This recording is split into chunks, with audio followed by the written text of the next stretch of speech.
자, 안녕하세요. 위대한 개미의 든든한 동반자 자이언트TV 추동훈 기자입니다. 새로운 코너로 저희가 찾아왔습니다. 오늘부터 미래에셋 자산운용과 함께 ETF에 대한 모든 궁금증을 맛있게 요리해 투자자 맞춤형 코스 요리로 대접하는 코너 ETF 스푼, 이 스푼 코너를 시작하게 됐는데요. 이를 위해 이용재 팀장님을 모셨습니다. 안녕하세요. 저는 미래에셋 자산운용 타이거 ETF 디지털 솔루션 팀장 맡고 있는 이용재라고 합니다. 오늘 여러분들한테 최대한 ETF란 무엇인가에 대해서 또 요리를 한다는 셰프의 마음으로 열심히 한번 해보도록 하겠습니다. 자, 시작 전에 먼저 말씀드릴 게 있는데요. 혹시 ETF에 대해 궁금한 게 있으시면 언제든지 댓글로 달아주세요. 질문을 하나하나 모아서요. 마지막 10회 또는 중간쯤에 필요할 때 댓글에 대한 대답을 해드릴 테니까 언제든지 댓글로 달아주세요.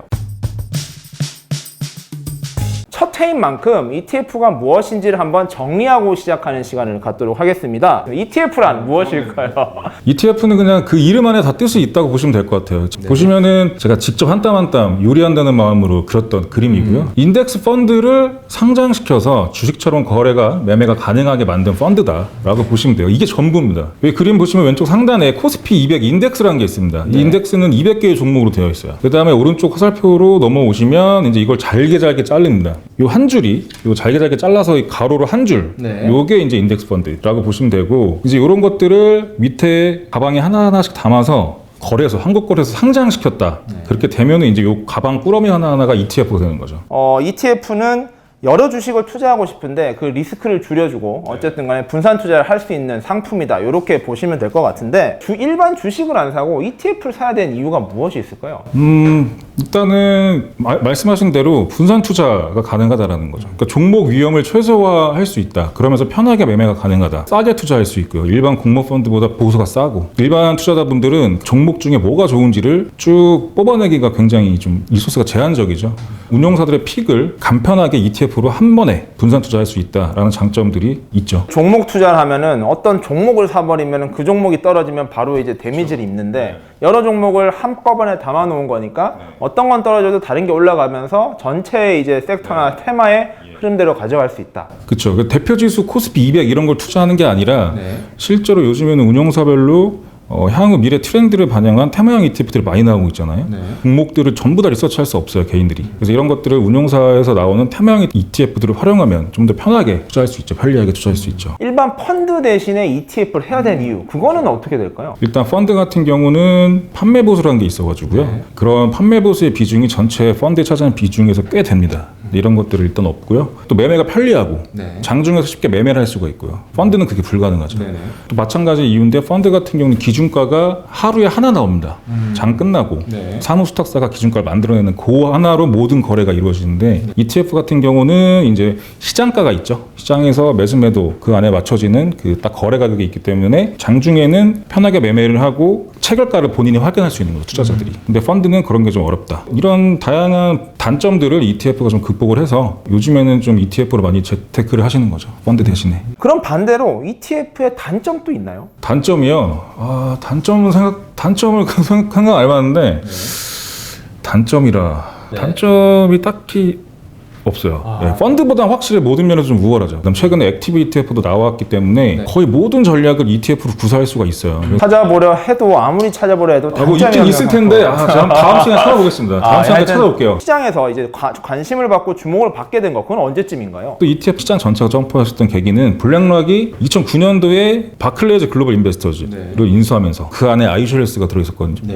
이러면서 블랙락이 원래 컸지만 더 커지는 거죠. 전 세계 ETF 덕분에 더욱더 성장을 했다는 거죠. 그래서 아이쇼레스가 지금 현재 33% 차지하고 있거든요. 전체 글로벌 시장에서요? 네, 전체에서. 뱅가드가 한 21%, 파이더가 11%, 그다음에 18위가 미래에셋. 미래에셋이 전 세계 18위나 되세요? 전 세계 18위입니다. 글로벌 엑스 포함해서. 그래요? 포함해서? 네네. 순위를 차지하고 있네요. 근데 보시면 아시겠지만 랭킹은 18위인데 이게 ETF 시장에 좀 문제가 많아요. 양극화가 너무 심합니다.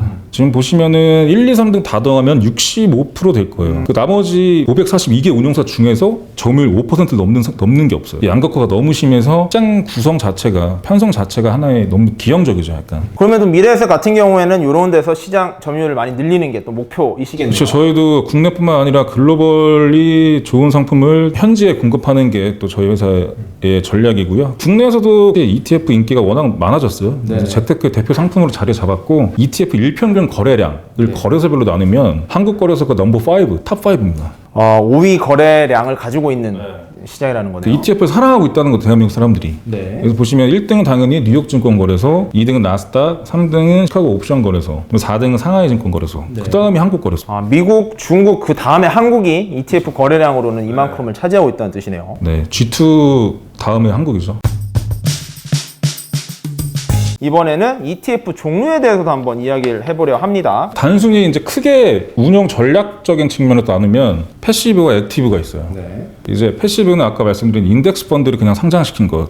운영 목표는 그 추종 지수의 수익률을 그대로 복제하는 게 운영 목표예요. 여기서 매니저가 그 어떤 행동도 하지 않아요. 이 기초 지수를 잘 따라가기 위한 리밸런싱 관련된 다양한 업무를 수행하긴 하지만 본인의 판단으로 뭔가 주식을 더 사고 알파를 추구하진 않는다는 거죠. 그게 예를 들면은 뭐 국내 그런 인덱스 펀드를 말씀해 주시면 어떻게 예를 들면 코스피 200 ETF 같은 것들. 코스피 200 ETF는 운영 목적이 코스피 200보다 좋은 수익률을 내는 게 아니에요.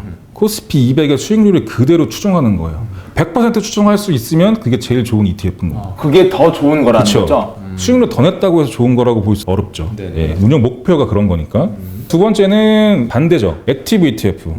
국내에도 액티브 ETF 전쟁이 시작됐죠. 그래서 다양한 액티브 ETF들이 아마 계속 나올 건데 말 그대로 이거는 기초 지수를 100% 추정하는 게 아니라 기초 지수를 벤치마크로 이제 바꿔요. 벤치마크라 하면 펀드의 성과를 측정하기 위한 도구라고 보시면 돼요. 예를 들어 코스피 200 액티브 ETF다. 그럼 벤치마크가 코스피 200이 되는 거죠. 근데 이거를 벤치마크이기 때문에 100% 추정하는 게 아니에요. 코스피 200 액티브 ETF는 코스피 200이란 벤치마크보다 더 높은 수익률을 내기 위해서 만든 거예요. 초과 수익을 내는 게 초과 수익을 목표라는 내기 거죠. 알파를 위해서. 그래서 매니저는 이 알파를 내기 위한 다양한 전략적인 선택을 하죠. 종목을 더 담는다던가 비중을 다르게 한다던가 아니면 없는 종목을 추가한다거나 매수 매도 타이밍을 본다거나 아니면 코퍼레 이벤트 적극적으로 대응한다거나 다양한 전략을 합니다. 그래서 대신에 이거를 매니저가 무작정 마음대로 하게 할 수는 없기 때문에 한관계에서 0.7 유지라는 제한 조건을 둬요. 그래서 0.7만 유지한다라는 가정하에는 매니저가 재량껏 알파 수익률을 내기 위해서 운영할 수 있는 거죠.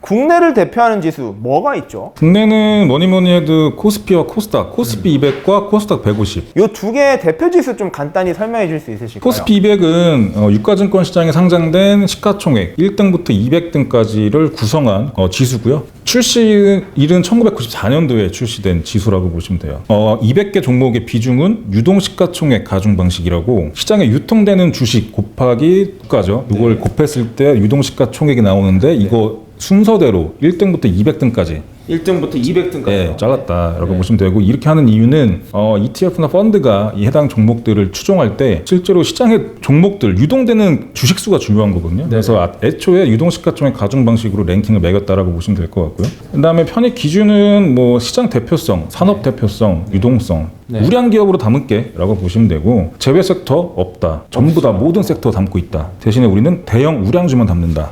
200을 추정하는 ETF는 9개 정도 시장에 있는 것 국내 같아요. 9개 정도요. 예. 네. 아무 표시 없고 200이라고 되어 있는 거 있잖아요. 뭐 타이거 200, 아리랑 200 뭐 이런 것들 있죠. 이런 200 것들은 들어가 있는 거는? 200만 들어가 있는 거. 옆에 뭐 붙어 있는 거 말고 200 IT 이런 거 말고 200 레버리지 이런 거 말고 딱 200만 들어가는 게 있어요. 그게 이거다. 코스피 200 추정하는 지수 ETF다. 그다음에 탑5 종목은 그냥 1등부터 5등이죠. 삼성전자, SK하이닉스, 네이버, 카카오, LG와 코스닥 150은 같은 컨셉의 코스닥 버전이라고 보시면 돼요.